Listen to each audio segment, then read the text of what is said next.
ಹರಿ ಓಂ. ಎಲ್ಲರಿಗೂ ನಮಸ್ಕಾರ. ಹಿಂದೂ ಪಂಚಾಂಗ ರೀತ್ಯ ಮಾಘ ಮಾಸದ ಶುಕ್ಲ ಪಕ್ಷದ ಸಪ್ತಮಿಯಂದು ರಥಸಪ್ತಮಿಯನ್ನು ಆಚರಣೆ ಮಾಡಲಾಗುತ್ತೆ. ಸನಾತನ ಭಾರತೀಯರು ಆಚರಿಸುವ ಹಬ್ಬ ಹರಿದಿನಗಳಲ್ಲಿ ಅತಿ ಮುಖ್ಯವಾದ ಒಂದು ಹಬ್ಬ ಮತ್ತು ಪರ್ವ ರಥಸಪ್ತಮಿ. ಮಾಘ ಮಾಸದ ಶುಕ್ಲ ಪಕ್ಷದ ಸಪ್ತಮಿ ತಿಥಿಯಂದು ಇದು ಆಚರಿಸಲ್ಪಡುತ್ತದೆ. ಶೈವ, ವೈಷ್ಣವ ಮುಂತಾದ ಎಲ್ಲ ವೈದಿಕ ಸಂಪ್ರದಾಯಗಳ ಜನರು ಇದನ್ನು ಭಕ್ತಿ ಶ್ರದ್ಧೆಗಳಿಂದ ಆಚರಿಸುತ್ತಾರೆ. ಇದಕ್ಕೆ ಕಾರಣ ಈ ಹಬ್ಬದ ಆರಾಧ್ಯ ದೈವತೆಯಾದ ಸೂರ್ಯ. ಆತನು ಎಲ್ಲ ವರ್ಗದವರ ಪೂಜೆಗೂ ವಿಷಯವಾಗಿದ್ದಾನೆ. ಸೌರ ಎಂದು ಕರೆಯಲ್ಪಡುವ ಭಕ್ತಿ ದರ್ಶನದಲ್ಲಿ ಸೂರ್ಯನೇ ಪರದೇವತೆ. ಪಂಚಾಯತನ ಎಂದು ಕರೆಯಲ್ಪಡುವ ಒಂದು ಪೂಜಾ ಕಲ್ಪದಲ್ಲಿಯೂ ಸೂರ್ಯನು ಆರಾಧ್ಯ ದೇವತೆಗಳಲ್ಲಿ ಒಬ್ಬನಾಗಿ ಪರಿಗಣಿಸಲ್ಪಟ್ಟಿದ್ದಾನೆ. ಇದಲ್ಲದೆ ಸೂರ್ಯ ಬಿಂಬವು ಹರಿಹರರಿಬ್ಬರಿಗೂ ಸಾಲಗ್ರಾಮ ಶಿವಲಿಂಗಗಳಂತೆ ಪೂಜಾ ಮಾಧ್ಯಮವಾಗಿದೆ. ಧ್ಯೇಯ ಸದಾ ಸವಿತೃಮಂಡಲ ಮಧ್ಯವರ್ತಿ ನಾರಾಯಣ ಸರಸಿಜಾಸನ ಸನ್ನಿವಿಷ್ಟ ಅರ್ಕಮಂಡಲ ಮಧ್ಯಸ್ಥಂ ಸೂರ್ಯಕೋಟಿ ಸಮಪ್ರಭಂ ಬ್ರಹ್ಮಾದಿ ಸೇವ್ಯ ಪಾದಾಬ್ಜನ್ ನೌಮಿ ಬ್ರಹ್ಮ ರಮಾಸಖಂ ಎಂಬ ಧ್ಯಾನ ಶ್ಲೋಕಗಳು ಹೇಳುವಂತೆ ನಾರಾಯಣನು ಸೂರ್ಯಮಂಡಲ ಮಧ್ಯದಲ್ಲಿ ಧ್ಯಾನಿಸಲ್ಪಡುತ್ತಾನೆ. ಸೂರ್ಯನಾರಾಯಣ ಎಂಬ ಹೆಸರು ಪ್ರಸಿದ್ಧವಾಗಿದೆ. ಉಪನಿಷತ್ತುಗಳು ಪರಮಾತ್ಮನನ್ನು ಆದಿತ್ಯ ಮಂಡಲದಲ್ಲಿ ಉಪಾಸನೆ ಮಾಡಬೇಕೆಂದು ಸಾರುತ್ತವೆ. ತ್ರಿಕಾಲ ಸಂಧ್ಯಾ ವಂದನೆಯಲ್ಲಿ ಜಪಿಸಲ್ಪಡುವ ಗಾಯತ್ರಿ ಮಂತ್ರವು ಸವಿತೃ ದೇವತಾಕವಾಗಿದೆ. ಹೀಗೆ ಉಪಾಸ್ಯ ದೇವತೆಯೂ ಉಪಾಸನಾ ಪದ್ಧತಿಯೂ ಆಗಿ ಸರ್ವಪ್ರಿಯ ದೇವತೆಯಾಗಿರುವ ಸೂರ್ಯದೇವನನ್ನು ಕುರಿತ ಹಬ್ಬವಾಗಿರುವುದರಿಂದ ಇದು ಎಲ್ಲ ಆಸ್ತಿಕರಿಂದಲೂ ಆಚರಿಸಲ್ಪಡುವ ಸಹಜವಾದ ಹಬ್ಬವಾಗಿದೆ. ಅಕ್ಷಯವಾದ ಫಲವನ್ನು ಕೊಡುವ ಈ ಪವಿತ್ರವಾದ ರಥಸಪ್ತಮಿಯನ್ನು ಅಚಲಾ ಸಪ್ತಮಿ ಅಂತಲೂ ಕರೆಯುತ್ತಾರೆ. ಮಾಘ ಮಾಸದ ಶುಕ್ಲ ಪಕ್ಷದ ಸಪ್ತಮಿಯಂದು ಈ ಪರ್ವವನ್ನು ಆಚರಿಸಬೇಕೆಂದು ವಿಧಿ ಇದೆ. ರಥಸಪ್ತಮಿಯ ಆಚರಣೆಯು ನಿತ್ಯವೇ ಅಥವಾ ಕಾಮ್ಯವೇ ಎಂದರೆ ಎರಡೂ ಆಗುತ್ತದೆ. ನಿತ್ಯ, ಅವಶ್ಯ ಎಂಬ ಶಬ್ದಗಳನ್ನು ವಿಷ್ಣು ಸ್ಮೃತಿಯು ಹೇಳುವುದರಿಂದ ನಿಷ್ಕಾಮವಾಗಿ ಆಚರಿಸಿದರೆ ನಿತ್ಯ ವ್ರತವಾಗುತ್ತದೆ. ಆರೋಗ್ಯ, ಐಶ್ವರ್ಯ ಇತ್ಯಾದಿ ಕಾಮನೆಯೊಡನೆ ಆಚರಿಸಿದರೆ ಕಾಮ್ಯ ವ್ರತವಾಗುತ್ತದೆ. ಪರ್ವದ ಆಚರಣೆಗೆ ಸೇರಿದ ವಿಶೇಷವಾದ ವಿಧಿಗಳನ್ನು ಹೀಗೆ ಸಂಕ್ಷೇಪಿಸಬಹುದು. ಹಿಂದಿನ ದಿನ ಅಂದರೆ ಷಷ್ಠಿ ತಿಥಿಯಂದು ಸ್ನಾನ ಮಾಡಿ ಏಕಭುಕ್ತ ಅಂದರೆ ಒಪ್ಪತ್ತು ಊಟದ ನಿಯಮವನ್ನು ಪಾಲಿಸಿ ರಥಸಪ್ತಮಿಯ ವ್ರತವನ್ನು ಸಪ್ತಮಿಯಂದು ಆಚರಿಸಬೇಕು ಎಂದು ಭವಿಷ್ಯ ಪುರಾಣವು ಹೇಳುತ್ತದೆ.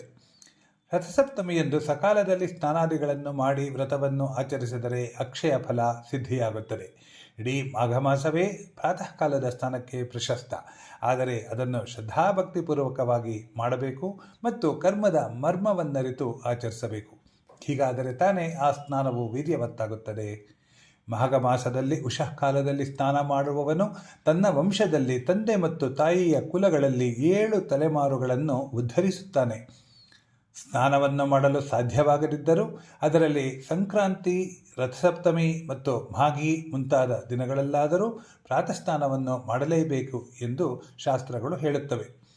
ಮಾಘ ಮಾಸದ ಸಪ್ತಮಿಯು ಸೂರ್ಯಗ್ರಹಣಕ್ಕೆ ಸಮಾನವಾದುದು. ಅಂದು ಅರುಣೋದಯ ವೇಳೆಯಲ್ಲಿ ಸ್ನಾನ ಮಾಡುವುದರಿಂದ ಮಹಾಫಲ ಸಿದ್ಧಿಯಾಗುತ್ತದೆ. ಆಗ ತೀರ್ಥರಾಜನಾದ ಪ್ರಯಾಗದಲ್ಲಿ ಸ್ನಾನ ಮಾಡಿದಂತೆಯೇ ಕೋಟಿ ಸೂರ್ಯಗ್ರಹಣ ಪುಣ್ಯಕಾಲದ ಆಚರಣೆಗಳ ಸಮಾನ. ಸಪ್ತಜನ್ಮಗಳಲ್ಲಿ ಮಾಡಿದ ಪಾಪಗಳು ಪರಿಹಾರ ಹೊಂದುತ್ತವೆ. ತ್ರಿಕರಣಗಳ ಪಾಪಗಳು, ತಿಳಿದೋ ತಿಳಿಯದೆಯೋ ಮಾಡಿದ ಪಾಪಗಳು ಎಲ್ಲವೂ ತೊಲಗಿ ಹೋಗುತ್ತವೆ. ದುಷ್ಟವಾದ ದೌರ್ಭಾಗ್ಯದ ದುಃಖವು ನಾಶವಾಗುತ್ತದೆ. ಕ್ಷಣ ಮಾತ್ರದಲ್ಲಿ ನಿಷ್ಕಲ್ಮಶನಾಗುತ್ತಾನೆ. ರಥಸಪ್ತಮಿಯಂದು ಅರುಣೋದಯ ಸಮಯದಲ್ಲಿ ಪುಣ್ಯತೀರ್ಥದಲ್ಲಿ ಸ್ನಾನ ಮಾಡಿ ಮಂತ್ರಜಪ ಮತ್ತು ದೇವತಾರಾಧನೆಗಳನ್ನು ವಿಶೇಷವಾಗಿ ಮಾಡುವುದು ಎಲ್ಲ ಸಂಪ್ರದಾಯಗಳಲ್ಲೂ ರೂಢಿಯಲ್ಲಿದೆ. ಸಮುದ್ರದಲ್ಲಾಗಲಿ, ಪುಷ್ಕರಾದಿ ಪುಣ್ಯ ಸರೋವರಗಳಲ್ಲಾಗಲಿ, ಗಂಗಾದಿ ಮಹಾನದಿಗಳಲ್ಲಾಗಲಿ ಅಂದು ಆ ಸಮಯದಲ್ಲಿ ಅವಗಾಹನ ಸ್ನಾನ ಅಂದರೆ ನೀರಿನಲ್ಲಿ ಪೂರ್ಣವಾಗಿ ಮುಳುಗಿ ಮಾಡುವ ಸ್ನಾನ ಮಾಡುವುದು ತುಂಬ ಪ್ರಶಸ್ತ. 7 ಎಂಬುದು ಸೂರ್ಯನಿಗೆ ಸಂಬಂಧಪಟ್ಟ ಒಂದು ರಹಸ್ಯ ಮತ್ತು ವಿಶಿಷ್ಟ ಸಂಖ್ಯೆ. ತಿಥಿಯು 7ನೇಯದು. ಸಪ್ತಮಿ ಅರ್ಪಿಸುವ ಪತ್ರಗಳ ಸಂಖ್ಯೆ 7, ಪ್ರದಕ್ಷಿಣೆಗಳು 7, ಸೂರ್ಯನಿಗೆ ಅರ್ಪಿಸುವ ನೈವೇದ್ಯಗಳ ಸಂಖ್ಯೆ 7, ಸೂರ್ಯನ ಅಶ್ವಗಳ ಸಂಖ್ಯೆಯು 7, ಲೋಕಗಳು 7, ಭೂಗೋಳದಲ್ಲಿರುವಂತಹ ದ್ವೀಪಗಳು 7. ಹೀಗೆ 7ರ ವಿಶೇಷತೆ ಇರುತ್ತದೆ. ಆದುದರಿಂದ 7 ಎಕದ ಎಲೆಗಳನ್ನು 7 ಎಲಚಿ ಎಲೆಗಳನ್ನು ತಲೆ ಮತ್ತು ತೋಳುಗಳ ಮೇಲೆ ಇರಿಸಿಕೊಂಡು ಸಾವಧಾನವಾದ ಮನಸ್ಸಿನಿಂದ ಹೃದಯದಲ್ಲಿ ಸೂರ್ಯ ದೇವರನ್ನು ಧ್ಯಾನಿಸಿ ಅವರ ರೂಪಾಂತರವಾಗಿರುವ ವರುಣ ದೇವರನ್ನು ಪ್ರಾರ್ಥಿಸಬೇಕು. ಸಪ್ತ ಜನ್ಮಗಳಲ್ಲಿ ನಾನು ಯಾವ ಯಾವ ಪಾಪಗಳನ್ನು ಮಾಡಿದ್ದೇನೋ ಆ ರೋಗಗಳನ್ನು ಶೋಕವನ್ನು ಈ ಸಪ್ತಮಿಯ ಅಧಿದೇವತೆಯು ಧ್ವಂಸ ಮಾಡಲಿ. ನಾನು ಈ ಜನ್ಮದಲ್ಲಿ ಆಚರಿಸಿದ ಪಾಪ, ಜನ್ಮಾಂತರಗಳಲ್ಲಿ ಸಂಪಾದಿಸಿದ ಪಾಪ, ಮನಸ್ಸು ಮಾತು ಮತ್ತು ದೇಹಗಳಿಂದ ಉಂಟಾಗುವ ಪಾಪ, ತಿಳಿದು ಮಾಡಿದ ಪಾಪ, ತಿಳಿಯದೇ ಮಾಡಿದ ಪಾಪ ಎಂಬೀ ಸಪ್ತವಿಧ ಪಾಪಗಳನ್ನು ಸಪ್ತಾಶ್ವ ದೇವರಿಗೆ ಅಂದರೆ ಸೂರ್ಯನಿಗೆ ಪ್ರಿಯವಾದ ಈ ಸಪ್ತಮಿಯು ತೊಲಗಿಸಲಿ ಎಂದು ಪ್ರಾರ್ಥಿಸಿ ಈ ಕೆಳಗಿನ ಶ್ಲೋಕವನ್ನು ಹೇಳಿಕೊಂಡು ಸ್ನಾನ ಮಾಡಬೇಕು. ಸಪ್ತಾಶ್ವ ರಥೋತ್ಕರ್ಷ ಸಪ್ತಧಾತ್ಮ ವಸುಂಧರ ಸಪ್ತಾರ್ಕ ಪರಿಣಮಾಸಾಧ್ಯ ಸಪ್ತಮ್ಯಾಂ ಸ್ನಾನಮಾಚರೇತ್. ಎಲಚಿ ಎಲೆಗಳು, ಎಕ್ಕದ ಎಲೆಗಳು, ದೂರ್ವೆ, ಅಕ್ಷತೆ, ಚಂದನ ಇವುಗಳನ್ನು ಸೇರಿಸಿಕೊಂಡು ಭಕ್ತಿಯಿಂದ ಈ ಕೆಳಗಿನ ಮಂತ್ರವನ್ನು ಹೇಳಿ ಸೂರ್ಯದೇವನಿಗೆ ಅರ್ಘ್ಯವನ್ನು ನೀಡಿ ಸೂರ್ಯದೇವನನ್ನು ರಥಸಪ್ತಮಿಯ ದೇವಿಯನ್ನು ಪ್ರಾರ್ಥಿಸಬೇಕು. ಸಪ್ತಸಪ್ತಿ ವಹ ಪ್ರೀತ ಸಪ್ತಲೋಕ ಪ್ರದೀಪನ ಸಪ್ತಮ್ಯೇ ಭವತೆ ದೇವ ಗೃಹಾಣರ್ಘ್ಯನ್ ದಿವಾಕರ. ಜನನಿ ಸರ್ವಲೋಕಾನಾಂ ಸಪ್ತಮಿ ಸಪ್ತಸಪ್ತಿಗೆ ಸಪ್ತಮ್ಯಾಂಚ ಸದಾ ದೇವಿ ನಮಸ್ತೆ ಸೂರ್ಯಮಂಡಲೆ. ಕೆಂಪು ಬಣ್ಣದ ಚಂದನದಿಂದ ಕರ್ಣಿಕಾ ಸಹಿತವಾದ ಅಷ್ಟದಳ ಪದ್ಮವನ್ನು ಬರೆಯಬೇಕು. ಅದರ ಪೂರ್ವಾದಿ ದಿಕ್ಕುಗಳಲ್ಲಿ ಪ್ರದಕ್ಷಿಣವಾಗಿ ರವಿ, ಭಾನು, ವಿವಸ್ವಂತ, ಭಾಸ್ಕರ, ಸವಿತೃ, ಅರ್ಕ, ಸಹಸ್ರಕಿರಣ ಮತ್ತು ಸರ್ವಾತ್ಮಕ ಎಂಬ ನಾಮಧೇಯಗಳಿಂದ ಸೂರ್ಯದೇವನನ್ನು, ಮಧ್ಯದಲ್ಲಿ ಪ್ರಣವ ಸಹಿತವಾದ ಸಮಷ್ಟಿ ಶಕ್ತಿಯನ್ನು ಬರೆದು ಆವಾಹಿಸಿ ಪೂಜಿಸಬೇಕು. ಸುವರ್ಣ ಸೂರ್ಯ ವಿಗ್ರಹವನ್ನು ಅಥವಾ ಎಳ್ಳಿನ ಹಿಟ್ಟಿನಿಂದ ಮಾಡಿದ ಎಲೆ ಪತ್ರಗಳಿಂದ ಸೂರ್ಯನನ್ನು ಆರಾಧಿಸಬೇಕು. ತಾಮ್ರ ಅಥವಾ ಮಣ್ಣಿನ ಪಾತ್ರೆಯಲ್ಲಿ ತುಪ್ಪ ಬೆಲ್ಲಗಳಿಂದ ಕೂಡಿದ ಎಳ್ಳಿನ ಹಿಟ್ಟನ್ನು ಇರಿಸಬೇಕು. ಎಳ್ಳಿನ ಹಿಟ್ಟಿನಿಂದ ಮಾಡಿದ ಕರ್ಣಾಭರಣವನ್ನು ಅದರಲ್ಲಿರಿಸಬೇಕು. ಕೆಂಪು ವಸ್ತ್ರದಿಂದ ಅವುಗಳನ್ನು ಮುಚ್ಚಿ ಧೂಪ ಗಂಧಗಳಿಂದ ಅರ್ಚಿಸಬೇಕು. ಸೂರ್ಯನಿಂದ ನಮಗೆ ಆಗುತ್ತಿರುವ ಲಾಭ ವರ್ಣನಾತೀತವಾದುದು. ಸೂರ್ಯನಿಲ್ಲದೆ ಯಾವ ಜೀವಿಗೂ ಬೆಳಕಿಲ್ಲ, ಚೈತನ್ಯವಿಲ್ಲ, ಆಹಾರವಿಲ್ಲ. ಗಿಡಮರಗಳು ತಮ್ಮ ಆಹಾರವನ್ನು ತಯಾರಿಸಿಕೊಳ್ಳುವುದು ಸೂರ್ಯನ ಪ್ರಕಾಶದ ಸಹಾಯದಿಂದಲೇ. ಸೂರ್ಯನ ಪ್ರಕಾಶವನ್ನು ದ್ವೇಷಿಸುವ ಗೂಬೆಯಂಥ ಪ್ರಾಣಿಯ ಬದುಕಿಗೂ ಸೂರ್ಯನ ಪ್ರಕಾಶವೂ ಬೇಕೇ ಬೇಕು. ಸೂರ್ಯನು ಕಾಲಕ್ಕೆ ನಿಯಾಮಕ, ಕರ್ಮಗಳಿಗೆ ನಿಯಾಮಕ. ನಮ್ಮ ಹುಟ್ಟು, ಇರವು, ಸಾವು ಎಲ್ಲವೂ ಸೂರ್ಯನನ್ನು ಅವಲಂಬಿಸಿದೆ. ಸೂರ್ಯನಿಲ್ಲದೆ ಜೀವನವನ್ನು ಊಹಿಸಿಕೊಳ್ಳಲು ಸಾಧ್ಯವಿಲ್ಲ. ನೋ ಸನ್, ನೋ ಲೈಫ್. ಅಷ್ಟಲ್ಲದೆ ಸೂರ್ಯನು ಅತ್ಯದ್ಭುತವಾದ ವಸ್ತು. ಅವನಿಗೆ ಸಮನಾದ ಮತ್ತು ಅವನಿಗಿಂತ ಮಿಗಿಲಾದ ವಸ್ತು ಬೇರೊಂದಿಲ್ಲ. ಪ್ರತಿದಿನವೂ ಹುಟ್ಟುತ್ತಿದ್ದರೂ ನಮಗೆ ಬೇಸರವನ್ನು ತರದೆ ದಿನವೂ ಹೊಸಬನಂತೆಯೇ ಕಂಡುಬರುವ ಒಂದು ಅಪೂರ್ವ ಪದಾರ್ಥ. ನವೋ ನವೋ ಭವತಿ ಜಾಯಮಾನಃ ಅಂದರೆ ಚಿರಪುರಾತನವಾಗಿದ್ದರೂ ನಿತ್ಯ ನೂತನವೇ ಆಗಿರುವ ರಮಣೀಯತೆಯ ನಿಧಿ. ಅಂತೆಯೇ ಭೀಕರ ತೇಜೋನಿಧಿಯೂ ಆಗಿದ್ದಾನೆ. ಎಂಥ ರುದ್ರ ಸೌಂದರ್ಯ ಎಂದು ಕವಿಗಳ ಮನಸ್ಸನ್ನು ಸೂರೆಗೊಂಡಿರುವ ಸೂರ್ಯ. ಇಂಥ ಆಧಾರವೂ ಆಶ್ಚರ್ಯದ ಆಗರವೂ ಆಗಿರುವ ವಸ್ತುವನ್ನು ದೇವರೆಂದು ಭಾವಿಸಿ ನಮ್ಮ ಪೂರ್ವಜರು ಪೂಜಿಸತೊಡಗಿದರು. ಅವನು ತುಂಬ ದೂರದಲ್ಲಿದ್ದರೂ ತನ್ನ ಕಿರಣಗಳಿಂದ ನಮ್ಮನ್ನು ವಿಕಾಸಗೊಳಿಸುತ್ತಿರುವನು. ಆದಿತ್ಯನಲ್ಲಿ ಅಂತರ್ಯಾಮಿಯಾಗಿರುವ ಹಿರಣ್ಮಯನಾದ ಪುರುಷನನ್ನು ಉಪಾಸನೆ ಮಾಡಿರಿ ಎಂದು ಉಪನಿಷದ್ ವಾಕ್ಯಗಳು ಆದಿತ್ಯನೆಂಬ ಪ್ರತಿಮೆಯೊಳಗಿರುವ ಪರಂಜ್ಯೋತಿಯ ಉಪಾಸನೆಯನ್ನು ಉದ್ಘೋಷಣೆ ಮಾಡುತ್ತವೆ.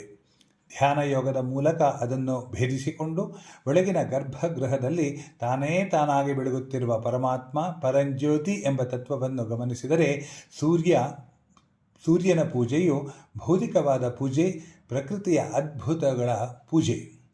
ಸೂರ್ಯನನ್ನು ಏಕೆ ಪೂಜಿಸಬೇಕು? ವಿಜ್ಞಾನಿಗಳಿಗೆ ತಿಳಿದಿರುವಂತೆ ಅದು ಒಂದು ಭೌತಿಕವಾದ ವಸ್ತು. ಹೀಲಿಯಂ ಮತ್ತು ಹೈಡ್ರೋಜನ್ ಅನಿಲಗಳನ್ನು ಅತಿಯಾದ ಪ್ರಮಾಣದಲ್ಲಿ ಹೊಂದಿ ಅದರಿಂದ ಉರಿಯುತ್ತಿರುವ ಪರಮಾಣುಗಳ ಗೋಳಕ ಎಂದುಕೊಂಡರೆ ಸೂರ್ಯನು ಒಬ್ಬನೇ. ಆದರೆ ನಮ್ಮ ಈ ಒಂದು ಲೇಖನದಲ್ಲಿ ಅಥವಾ ನಮ್ಮ ಉಪನಿಷತ್ಗಳಂತೆ ಸೂರ್ಯ ಒಬ್ಬ ಪರಮಾತ್ಮ. ಸೂರ್ಯನು ಒಬ್ಬನೇ. ಆದರೆ 12 ಮಂದಿ ಸೂರ್ಯರು ಉಂಟು ಎಂದು ಶಾಸ್ತ್ರಗಳಲ್ಲಿ ಉಲ್ಲೇಖವಾಗಿದೆ. ವಾಸ್ತವವಾಗಿ 12 ಮಂದಿ ಆದಿತ್ಯರು ಇಲ್ಲ.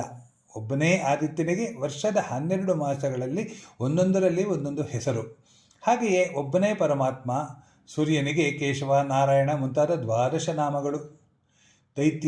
ತೈತ್ತಿರೀಯಾರಣ್ಯಕದಲ್ಲಿ 8 ಮಂದಿ ಸೂರ್ಯರು ಎಂದು ಘೋಷಿತವಾಗಿದೆ. ನಿತ್ಯನೂ ಸ್ವಯಂ ಪ್ರಕಾಶನೂ ಸರ್ವಸಾಕ್ಷಿಯೂ ಆಗಿರುವ ಪರಮಾತ್ಮ ಸೂರ್ಯನನ್ನು ಮತ್ತು ಆತನಿಂದ ಪ್ರಕಾಶವನ್ನು ಪಡೆದು ಆತನ ನಿಯಮದಂತೆ ಸಂಚರಿಸುತ್ತಿರುವ 7 ಪ್ರಾಣಸೂರ್ಯರನ್ನು ನಿರ್ದೇಶಿಸುತ್ತದೆ. ಆರೋಗ, ಭ್ರಾಜ, ಪಟರ, ಪತಂಗ, ಸ್ವರ್ಣರ, ಜ್ಯೋತಿಷೀಮಾನ ಮತ್ತು ವಿಭಾಸ ಎಂದು 7 ಮಂದಿ ಸೂರ್ಯರು ಸಪ್ತಪ್ರಾಣಗಳು. ಇವುಗಳೇ ಆ ಸಪ್ತ ಸೂರ್ಯರು. ಈ 7 ಮಂದಿ ಸೂರ್ಯರು ಕಶ್ಯಪನೆಂಬ 8ನೆಯ ಸೂರ್ಯನಿಂದ ಪ್ರಕಾಶವನ್ನು ಪಡೆಯುತ್ತಾರೆ. ಸರ್ವಸಾಕ್ಷಿಯೇ ಆ ಕಶ್ಯಪ ಅಂದರೆ ಪಶ್ಯಕ ಸೂರ್ಯ. ಈ ಪ್ರಕಾಶಮಾನವಾದ ವಿಶ್ವವೆಲ್ಲ ಕಶ್ಯಪ ಸೂರ್ಯನದ್ದೇ ಆಗಿದ್ದು ಸಪ್ತ ಸೂರ್ಯರು ಅವನಲ್ಲಿಯೇ ಅರ್ಪಿತರಾಗಿದ್ದಾರೆ. ಸೂರ್ಯರಥಕ್ಕೆ 7 ಕುದುರೆಗಳೆಂಬುದು ಇತಿಹಾಸ ಪುರಾಣಗಳಲ್ಲಿ ಪ್ರಸಿದ್ಧವಾಗಿದೆ. ಇದಕ್ಕಾಗಿ ಅವನನ್ನು ಸಪ್ತಾಶ್ವ, ಸಪ್ತಸಪ್ತಿ ಎಂದು ಕರೆಯುವುದು ರೂಢಿಯಲ್ಲಿದೆ. ಅಂದು ಎಕ್ಕದ ಎಲೆಗಳನ್ನು ವೃತಾಂಗವಾದ ಸ್ಥಾನದಲ್ಲಿ ಬಳಸಲಾಗುತ್ತದೆ. ಅರ್ಕಪತ್ರವು ಕಟು, ಉಷ್ಣಕಾರಿ, ವಾತ, ಶೋಫ, ವ್ರಣ, ಕುಷ್ಠ, ಕ್ರಿಮಿನಾಶಕ, ಕಫದೋಷ ನಿವಾರಕ, ಉದರ ರೋಗ ನಿವಾರಕ ಎಂದು ಆಯುರ್ವೇದ ಶಾಸ್ತ್ರ ಹೇಳುತ್ತದೆ.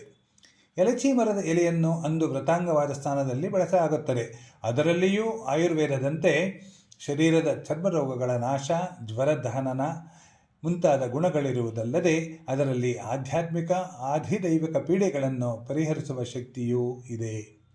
ಧ್ಯೇಯಸ್ಸದಾ ಸವಿತೃಮಂಡಲ ಮಧ್ಯವರ್ತಿ ನಾರಾಯಣ ಸರಸಿಜಾಸನ ಸನ್ನಿವಿಷ್ಟ ಕೇಯೂರವಾನ್ ಮಕರಕುಂಡಲವಾನ್ ಕಿರೀಟಿ ಹಾರಿ ಹಿರಣ್ಮಯ ವಪುರ್ಧೃತ ಶಂಖಚಕ್ರ. ಹರಿ ಓಂ ತತ್ಸತ್.